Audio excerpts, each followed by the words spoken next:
If you want to measure who is the worst organization currently in the NFL, I suppose you can go off of cumulative win-loss record.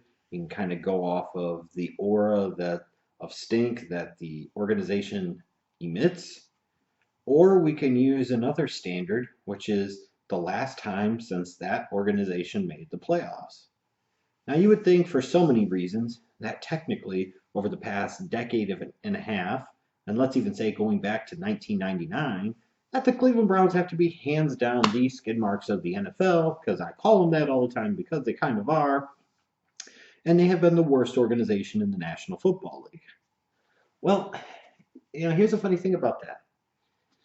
The Cleveland Browns technically haven't had the longest time span between playoff appearances. It's been quite a while since the Browns have been to the playoffs, but there's one team in the National Football League that's had to wait longer since their last trip to the playoffs. Speaking of 1999, when the Browns were reformed, it was the last time the Buffalo Bills made the playoffs. Remember the quarterback saga with Flutie Flakes and Robo Sack and Wade Phillips as the head coach? You get the playoff game, and you get the Nashville Nightmare, aka for people outside of Buffalo, it's called the Music City Miracle. Was it a forward lateral or not? Who knows and who cares at this point in time. What we do know is this: is that the 1999 season, going back to the days of the Robo Sack Doug Flutie Flakes quarterback competition, that's the last time the Buffalo Bills organization has seen the playoffs. That means 17 straight seasons of no playoffs. Incredible. By that measurement, this is the worst organization in the National Football League. And unfortunately, when you hit that string of bad luck, as an organization, you make bad decisions. And a lot of those bad decisions have come for this organization at the general manager position, and in particular at the head coaching position. And of course, a couple of seasons back, after 2014, when Doug Marrone did what he did and quit on the team after selling all out to go 9-7, and of course missed the playoffs, the Buffalo Bills needed a culture change, and they needed somebody to bring life to the organization and help them at least get back to respectability and back to the playoffs once again. So, of course, they turned to a guy that they were very familiar with, who they face twice a year, every year in the division, a guy with a career losing record in the AFC East, a guy whose teams hadn't made the playoffs in 4 straight years. They turned to the blustery fat fuck Rex Ryan. Easy for me to say because it doesn't matter. It's like it was a disaster for me to talk about that. He was a disaster, and I told you so. And for some of the Bills fans that want to have the revisionist history bullshit about, oh, we didn't support him or we went, that bullshit. So many of you bought into the fucking bullshit media hype because the media likes the guy because he has personality, he's colorful, and he has character, and he gives them memorable lines and quotes, and he gives them something to talk about. That's great. Let's get Rex Ryan where the hell he belongs, in some television studio or doing play-by-play for the National Football League in 2017 or 2018. Let him be a star there because that's where he belongs, and he can be a star there. He could bring a bit of Charles Barkley, Shaq, Kenny the Jet Smith type of stuff to some NFL pregame studio show, whether that's ESPN, CBS, Fox, doesn't matter. Or you put him out there as a color commentator. Why not? There are certainly many worse and less colorful ones that get major pushes in today's broadcasting world of the NFL. See Phil Simms and Chris Collinsworth for a perfect example. If we're not going to get color out of our color commentators, because everybody's got to be white apparently, at least let's get some colorful personalities. That's about the most color you're going to fucking get in NFL broadcast booths is Rex Ryan. What a fucking disaster. And you're just surprised that in 2 years he was a failure, and after 2 years his organization was ready to move on? No. It's no surprise at all. If you ever paid any fucking attention, the guy is a complete mess. Best served as a coordinator, not somebody running the ship. He's way too emotional, way too up and down, lacks consistency, lacks steadiness, treats every week like it's the biggest fucking week in the world, but then ratchets it up even more when he gets those homoerotic feelings for facing off against Belichick, Brady, and the Patriots twice a damn year. It's just unbelievable. And yet it's not, because We see over the years how stupid the NFL community can be. Sometimes it's fan base, sometimes it's the media, and sometimes that's NFL organizations. Most of the time, it's NFL organizations. Like you saw the guy in your division twice a year, so you thought he was such a rousing success there. Let's summarize this. A offense that can run the ball but can't pass for shit. Struggles to score points on a consistent basis, especially when it matters.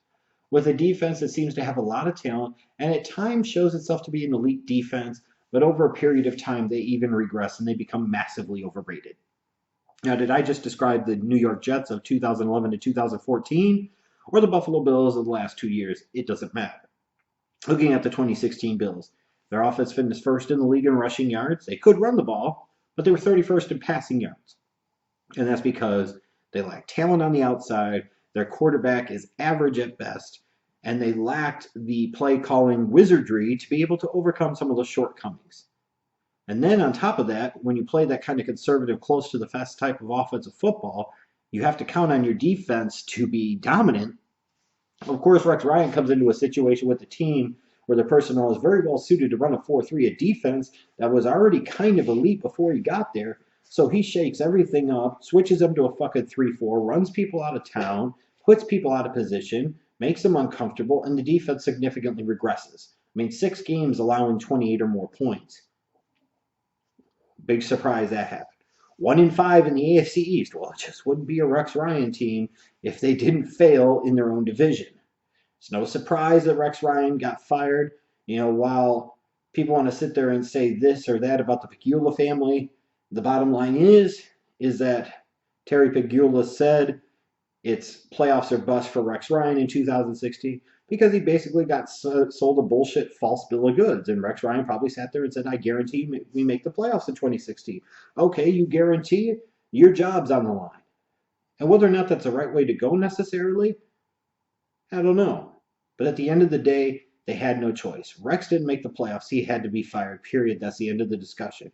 Because if the owner had backed off of that and didn't follow through, then why would you ever respect anything in that organization? Why would you ever believe anything that anybody said at the very top of the chain? And why would you ever fear for your job or your job security or ever feel like you needed to be held accountable or hold yourself accountable to any fucking thing? They threw down the gauntlet. At least you can say, if nothing else for the Buffalo Bills, there is going to be accountability in that organization going forward, which is a very important step to becoming a viable, competitive, watchable, relevant product again. Because, God, they need to. Man, they need to. I still am kind of puzzled about the Sean McDermott hiring because, again, this just kind of comes into questionable decision making. I'm not saying Sean McDermott can't be an NFL head coach, and I'm not saying he wasn't, in theory, a decent choice. He's already a decent choice because he switches them back to a 4-3 defense, which their personnel was much better suited to run any damn ways. But instead of bringing in a guy like Sean McDermott after his defense in Carolina was elite in 2015 and they went to the Super Bowl off the heels of a 15-1 record, they bring in a Sean McDermott to be their next head coach after the Panthers' defense in 2016 was very bad, especially against the pass, and they were easily the most disappointing team in the National Football League. Again, I don't get it. And apparently McCann in the background doesn't get it either. It's unbelievable. Just what a mess. In terms of their 2016 draft class, they didn't get a whole lot of contribution from it. Shaq Lawson missed a good portion of time due to, I think it was a shoulder injury when he came back. He had the occasional flash, but we'll reserve judgment on him right now. Reggie Ragland, their second-round pick. Again, you're talking about a guy with his injuries. Missed the entire 2016 season with, I believe it was a knee injury. So we have to reserve judgment on him. Adolphus Washington looks like a player, and I expect him to play well in their switch to the 4-3. Cardell Jones, their fourth-round pick, really didn't get much of an opportunity. Is he going to get an opportunity in 2017? I don't know. Because the number one thing for this organization to figure out now in this offseason that they've got the head coach situation resolved is what they're going to do with Tyrod Taylor. They're potentially on the hook as an organization if they keep him around under the current contract structure to pay Tyrod Taylor a huge amount of guaranteed money in 2017. And even with that factored in, they still have about $25 million in cap space. It's just not feasible to pay Tyrod Taylor, $30-something million for 2017. Will they rework the contract? Are they just going to release him? Are they going to run him out of town?